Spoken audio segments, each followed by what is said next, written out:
तुम्ही पण मसूरची उसळ अशीच करता का? नक्की कमेंट करून सांगा।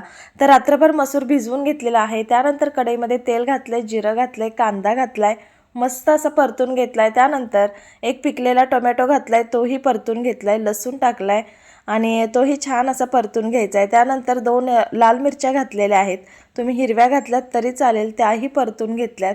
त्यानंतर हळद, लाल तिखट आणि मीठ घालायचं आहे, मस्त असं परतून घ्यायचं आहे। परतून झाल्यानंतर त्याच्यामध्ये मसूर ॲड करायचा आहे आणि तोही परतून घ्यायचा आहे। थोडंसं पाणी ॲड करा आणि मस्त ह्याची वाफ काढा। अगदी साधी, सोपी आणि झटकन होणारी रेसिपी आहे, तर नक्की ट्राय करा। आणि अशा प्रकारे तुम्ही कोणतीही कडधान्याची भाजी करू शकता किंवा मसूरला मोड आणून सुद्धा करू शकता। तर बघा मस्त मसूर शिजलाय, थोडीशी कोथिंबीर टाकली, मस्त परतून घेतलं। तर थोडंसं ओलसर आवडत असेल तर तुम्ही अशा प्रकारे गॅस बंद करून छान ही उसळ तयार करून घेऊ शकता किंवा थोडंसं अजून जर तुम्हाला पाणी आटवायचं असेल तर बघा अशा प्रकारे थोडंसं ड्राय करून घ्यायचं, तरी सुद्धा छान लागते।